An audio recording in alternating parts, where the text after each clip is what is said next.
to get some fresh air once in a while. Yeah, we cannot. The bad air from machine smoke and smoke. Oh no. Like all that. Oh right.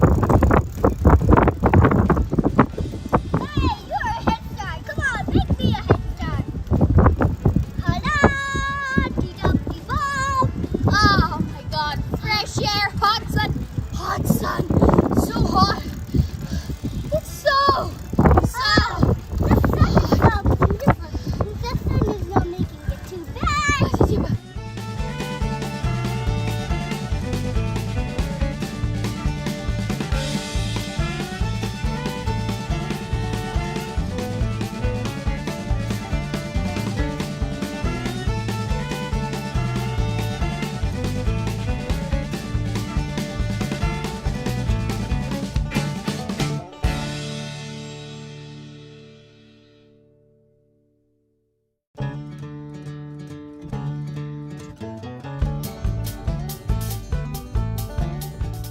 Weather.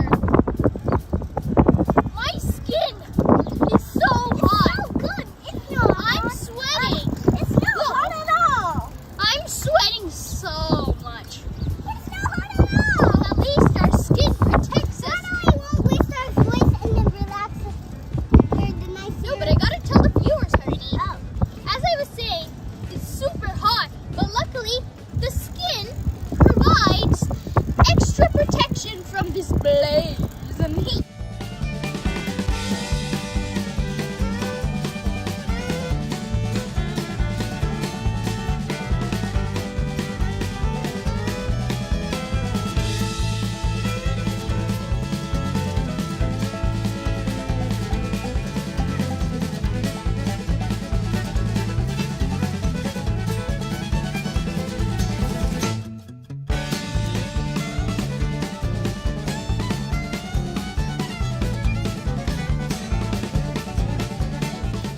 I'm having a happy time.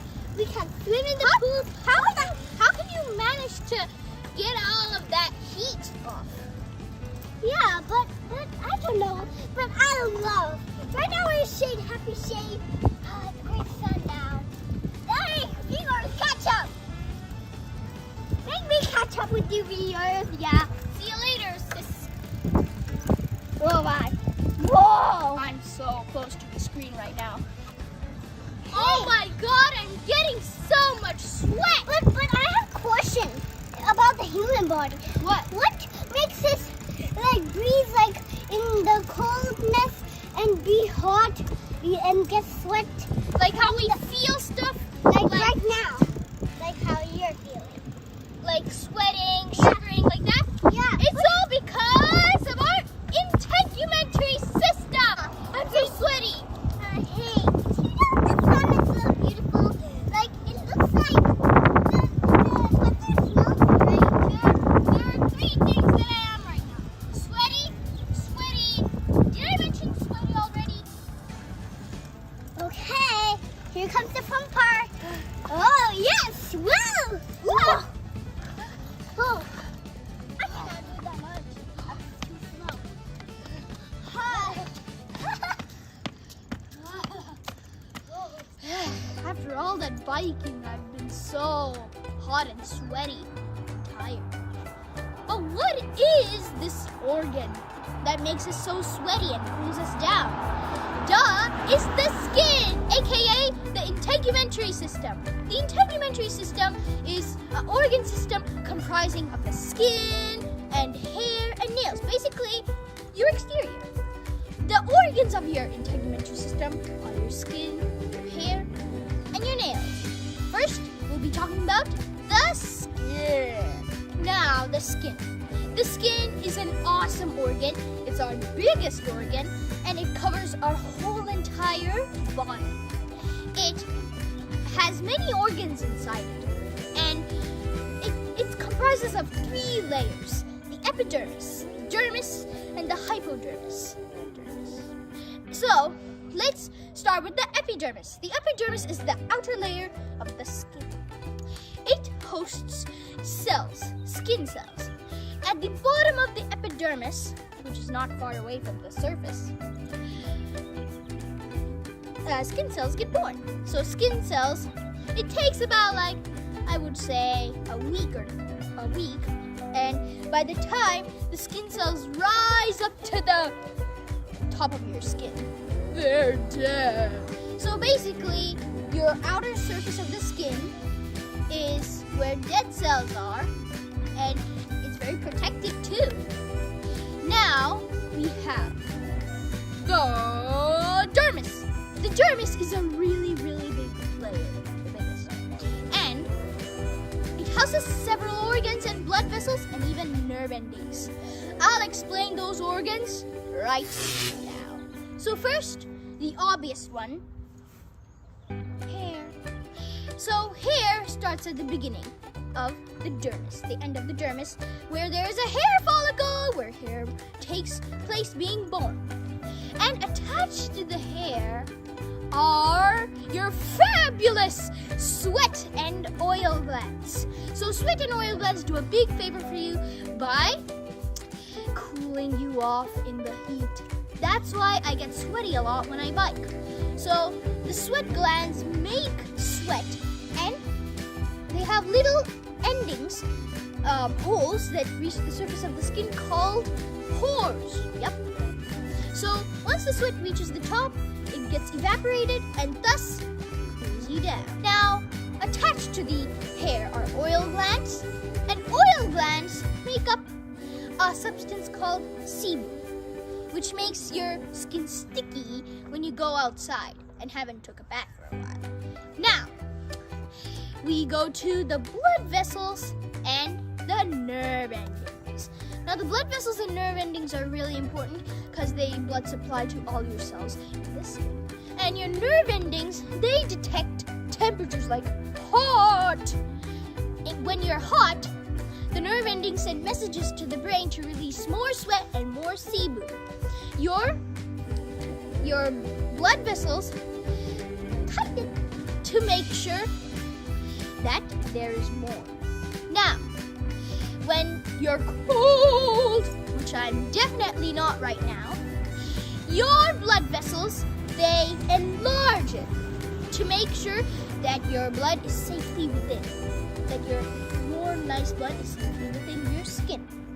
And the nerves tell the brain to shiver and get goosebumps.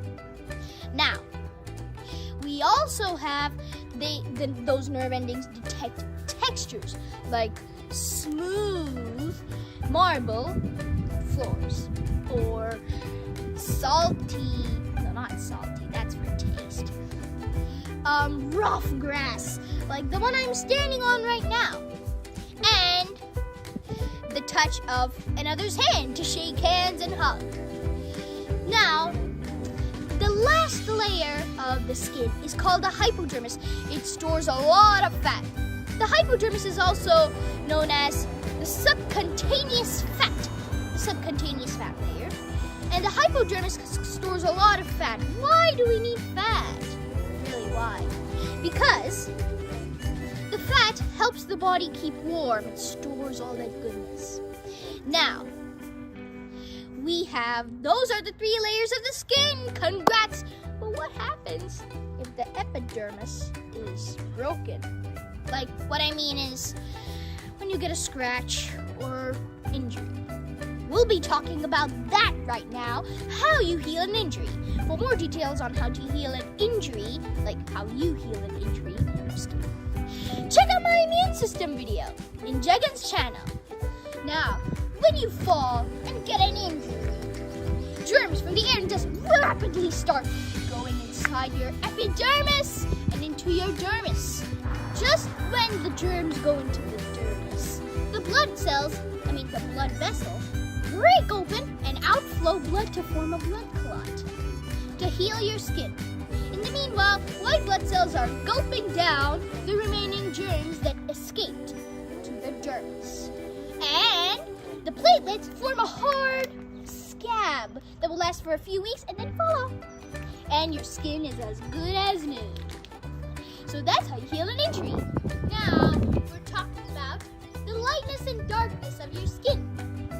Now, come closer and I'll tell you about it. So, melanin is a substance that is inside your cells. And it protects you from the radioactive heat and chemicals from the sunlight. So the more melanin you have, the more darker your skin will get. And the less melanin you have in your cells, the lighter your skin. Now there's also freckles. Freckles are tiny, they're most visible on your face, and they're tiny groups of melanin cells that form to get a bump. They're mostly on your face, but can also be seen on your shoulders and arms. To sum up, we learned about the skin and its 3 layers: the epidermis, the dermis, and the hypodermis, which contain a lot of important stuff, including sweat glands, oil glands, blood vessels, nerves, and even fat. We also discussed about how your body heals an injury or scratch. And finally, we learned about the lightness and darkness of your skin and how melanin contributes to it. Now we're gonna learn about my very own hair, and your hair too. So let's begin. It's gonna become a hairy adventure. Hair, hair, hair! Every part of your body, no matter how small or large, every part of your skin is covered with hair. Hair protects your body, and it also makes you look stylish, like my lavender.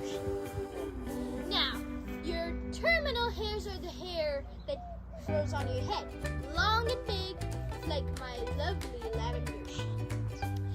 Terminal hairs only grow on your head, and they protect you from various types of dangers, including ultra radioactive rays from the sun.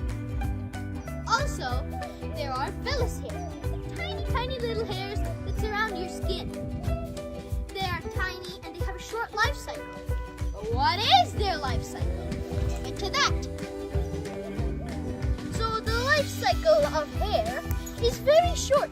First, it starts at the bottom of the hair follicle, where tiny little melanin cells are starting to grow and grow and grow. So then it turns into a little hair that grows bigger and bigger, and as it grows bigger, it gets pushed off the follicle and onto the surface. Then it falls off, and new cells start beginning to create more hairs and more hairs. Now, we also have different types of hair. They come out in different forms. It depends on how we comb it, like maybe curly, straight, long, short. Those are some examples. Now, to sum up about the hairiest hair adventure, we learned about the different types of hair called vellus and terminal hairs, and we also learned about the life cycle of a hair, and lastly, we learned about its protection and the different types of hair you can grow with. I love my hair. Now, lastly, we're going to be talking about your fingernails and toenails, basically nails. Now we're talking about our very own nails. Let's first discuss the parts of a nail and then how your nail can get into trouble. We'll save the baddest for later. It's the same thing. First, we start with the root, where the nail grows. It's at the bottom. And then we have the lunula, which is a beautiful thing at the bottom of your nail, next to the root. It got its name from the Latin word luna, which means moon, as you would guess. And finally, we have the vesicle, which is over here. Now, there are some dangers for being a nail, and it all depends on if you like biting nails or not. First, you can get a hangnail.